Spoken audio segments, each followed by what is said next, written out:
Welcome to the Saints TV YouTube channel. This preview is sponsored by Northern Shed Solutions. Mobile number will pop up on the screen now, so call them if you need any shed needs. They'll build it, they'll do it at a great price and a very high quality, so check them out when you can. Round 23 against the Cats. It only feels like yesterday that we played them at the end of the year last year, and it was a big game. And we needed to win to make finals, pretty much, and they needed to win to make finals. And a lot was on the line, and it was the best game and night of the season for me. Fast forward a year, they're fighting for top 4, and we're just playing. We're just having fun. At least that's what I want for the next 2 weeks. Have fun, free hit, nothing to lose. But I dare say the stakes are still high. We love beating the Cats. We love beating the Cats. We were so close in round 1 at the Cattery, and we get a chance again to get the job done at Marvel, to hamper their top 4 chances. Ross to be the Grinch. Saints to just rip the carpet from under the Cats' run to finals. That would be nice. But it's not going to be easy. The Cats, they're one of those teams this year. I've watched them very closely, and as you guys know, they are my most hated team, or on par with a couple of other teams. I watched them closely, and they haven't blown me away this season. They've been very professional. I think that's the best way to describe Geelong this season. They haven't been at their all-time best, but they get the job done when they need to. Not in the most impressive fashion, like last week. It was a close game for the most part, but they just did enough. That's what Geelong do. They do enough. They do what's needed to be in the position that they're in. We haven't quite done that, so that's where we are. So, no Tom Hawkins. Dangerfield looking like his old self. That's going to be an interesting matchup for whoever takes him, whether it's still head-to-head. Liam Stocker, Hunter Clark even, could be interesting. But it's down in our forward line that's going to be... Yeah, that might decide the game, to be honest, because we don't have Max King.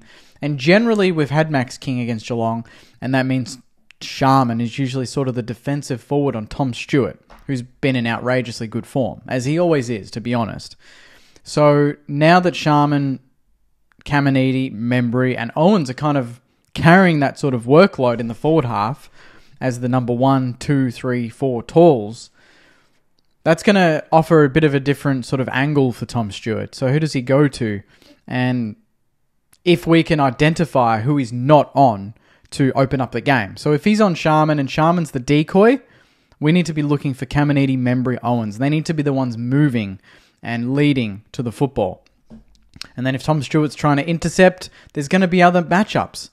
We're going to have mismatches in that forward line because generally our boys are, they fly a lot bigger than their height suggests. They're good at ground level. They're pretty mobile. And they're in good form. All of them are in good form. Membry's bounced back in the last couple of weeks. Obviously, Sharman's been very good since King's been down.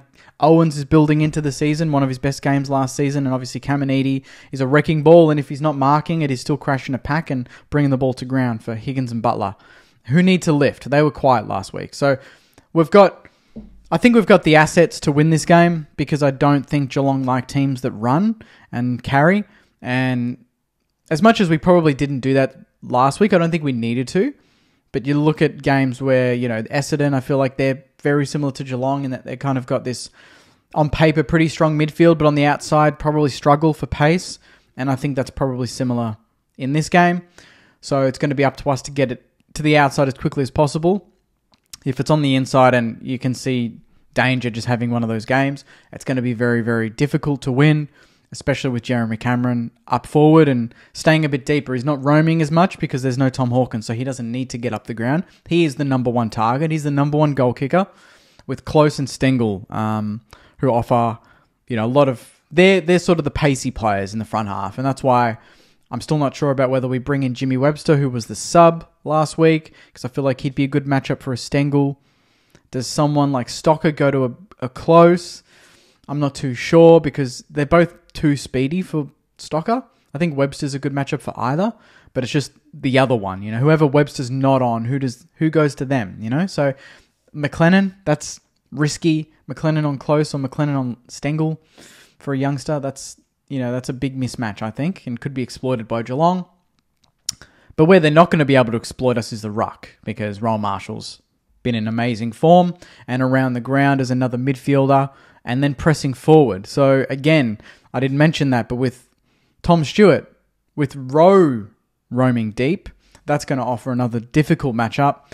And what does he do in that situation? So I think making it as difficult as possible for Tom Stewart, making sure the danger doesn't get off the chain, and obviously Cameron, Wilkie to Cameron would be ideal.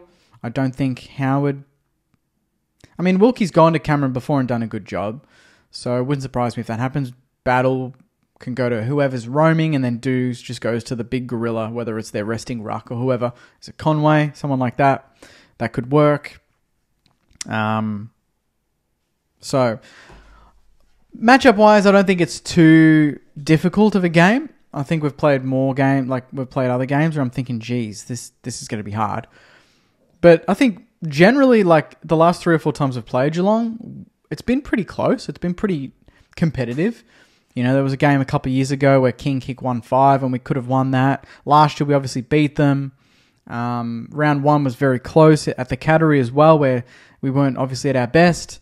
And then this game where we're coming in with a fair bit of form. The Cats are coming off a road trip, which who knows how they pull up from that. It was a bit of a slog that they had to fight and get over the line. But they're a professional outfit, and it's a good opportunity for us to test ourselves against another really strong team. And I'm excited for it. I think Garcia would be nice to see him come in. He had an outrageously good game in the VFL. Ari, but then do you swap him for McLennan? And, like I just said, they've got a couple of smalls down there that are quick. Ari might be too tall with Howard, Battle, and Wilkie there. Filippo comes straight in if he's fit. He just had the flu, so I'd imagine he would. And then do we drop a Jones? That would be stiff. I think Burns obviously stays in. And, there's not many other options. Paddy Dow had a good game. You don't think he gets dropped. So it might be harsh, but it might be a Jones for Filippo. It might be a McLennan for Garcia. Load up on the midfield. Beat them there. Don't let it get into the forward line as often. And then that means that the problems I just mentioned non-existent, because it's only a problem if it gets in there too often and too easily. If their ugly kicks in and we're intercepting and rebounding, that's where I think we're good. Obviously, Geelong want to play that possession game, chip it around, have a lot of marks. That's what Essendon's game is. We took that off them. So there's facets from other games we can take into this and think, we can have a go. We could cause a few problems. And I think having no King again means that we're unpredictable to a team that usually matches up on King pretty well. And offers a different angle. So I'm excited for it. It's a free hit. This time last season, we were stressing. It was fun going into big games last season to make finals, but it's nice to also go into big games and know that really the outcome doesn't really affect us, but it affects the opposition, and it's almost more pressure on them. And that means that we can go into this and play with a bit more freedom than maybe other teams going into games of this sort of magnitude. So Geelong need to get the win. I'm excited for us to crash that party, and then obviously in a fortnight's time against the Blues, who might be missing a lot of players and might need to win this game to make finals. That's going to be massive as well, and potentially a sellout on the Sunday. So starts on Saturday night. Get to the game. It's our final home game of the season. It's against the Cats. We all love beating the Cats, and wouldn't it be nice to just beat the Cats again back-to-back late in the season, last year and this year? That'd be awesome. So comment your thoughts, Saners. Let me know how you're feeling. Who are the ins and outs? Is it Garcia? Is he coming straight in? Who for? Who gets dropped? Let me know, and I'll see you after the game on Saturday night. Take care, and as always, go you mighty Saners. See you guys.